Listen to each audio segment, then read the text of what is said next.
So, as temperatures cool, I want everyone to take another look at the plan we've proposed. There's a reason why many doctors, nurses, and healthcare experts who know our system best consider this approach a vast improvement over the status quo. But if anyone from either party has a better approach that will bring down premiums, bring down the deficit, cover the uninsured, strengthen Medicare for seniors, and stop insurance company abuses, let me know. Let me know. Let me know.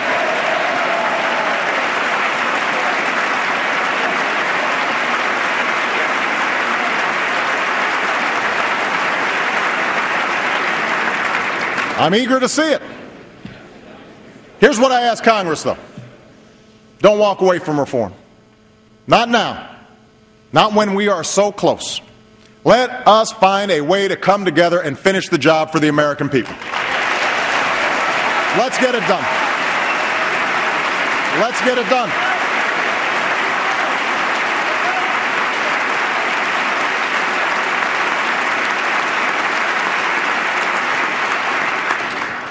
Now, even as health care reform would reduce our deficit, it's not enough to dig us out of a massive fiscal hole in which we find ourselves. It's a challenge that makes all others that much harder to solve, and one that's been subject to a lot of political posturing. So let me start the discussion of government spending by setting the record straight. At the beginning of the last decade,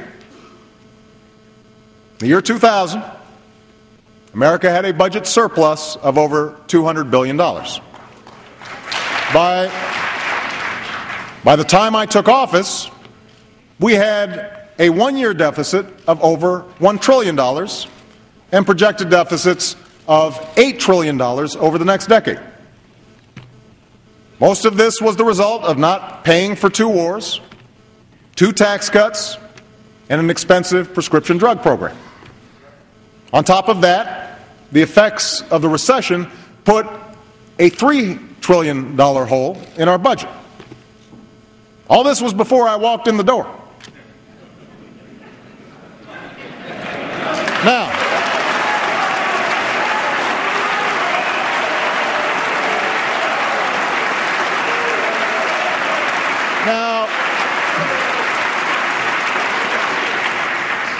just stating the facts.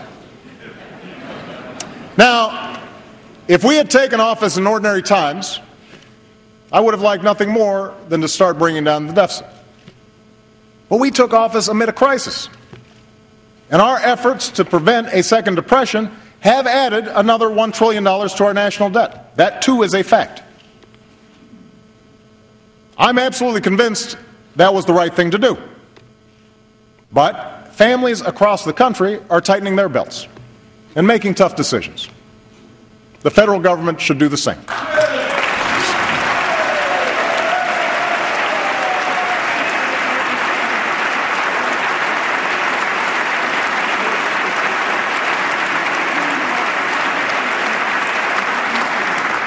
So tonight, I'm proposing specific steps to pay for the $1 trillion that it took to rescue the economy last year.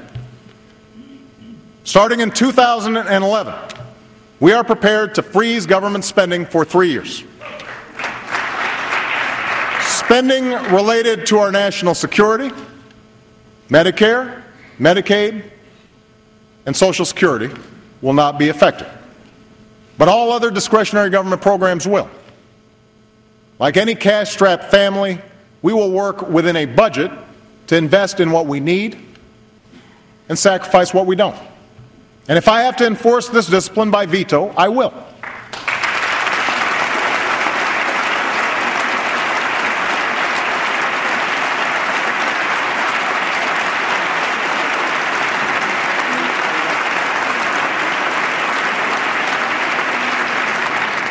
We will continue to go through the budget, line by line, page by page, to eliminate programs that we can't afford and don't work. We've already identified $20 billion in savings for next year. To help working families, will extend our middle-class tax cuts. But at a time of record deficits, we will not continue tax cuts for oil companies, for investment fund managers, and for those making over $250,000 a year. We just can't afford it.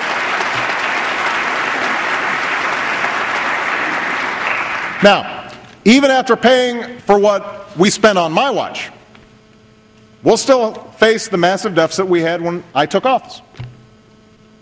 More importantly, the cost of Medicare, Medicaid, and Social Security will continue to skyrocket.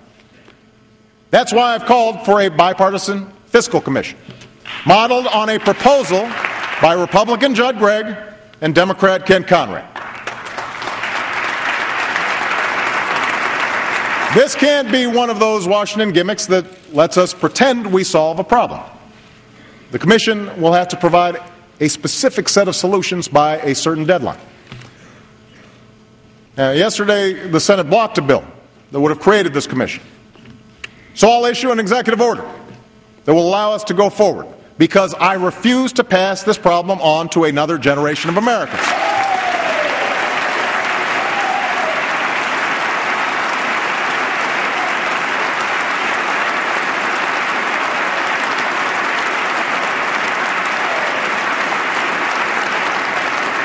And when the vote comes tomorrow, the Senate should restore the pay-as-you-go law that was a big reason for why we had record surpluses in the 1990s.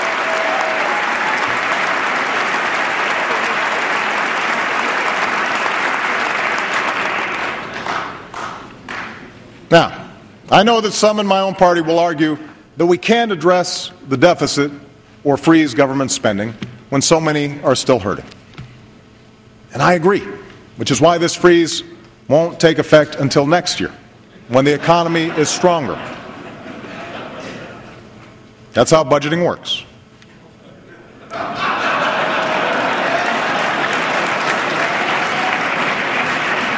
But understand, if we don't take meaningful steps to rein in our debt, it could damage our markets, increase the cost of borrowing, and jeopardize our recovery, all of which would have an even worse effect on our job growth and family incomes.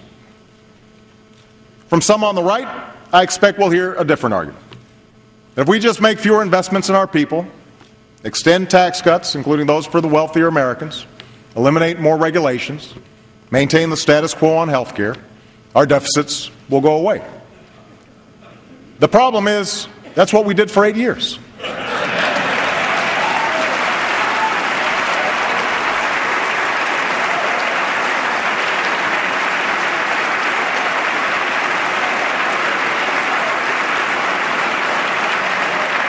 That's what helped us into this crisis. It's what helped lead to these deficits. We can't do it again. Rather than fight the same tired battles that have dominated Washington for decades, it's time to try something new. Let's invest in our people without leaving them a mountain of debt. Let's meet our responsibility to the citizens who sent us here. Let's try common sense. A novel concept. Now, to do that, we have to recognize that we face more than a deficit of dollars right now. We face a deficit of trust. Deep and corrosive doubts about how Washington works that have been growing for years. To close that credibility gap, we have to take action on both ends of Pennsylvania Avenue.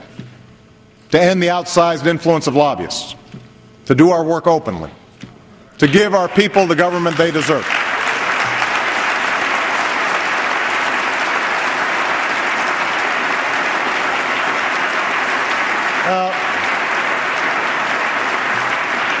That's what I came to Washington to do. That's why, for the first time in history, my administration posts on our White House visitors online. That's why we've excluded lobbyists from policy-making jobs or seats on federal boards and commissions. But we can't stop there. It's time to require lobbyists to disclose each contact they make on behalf of a client with my administration or with Congress. It's time to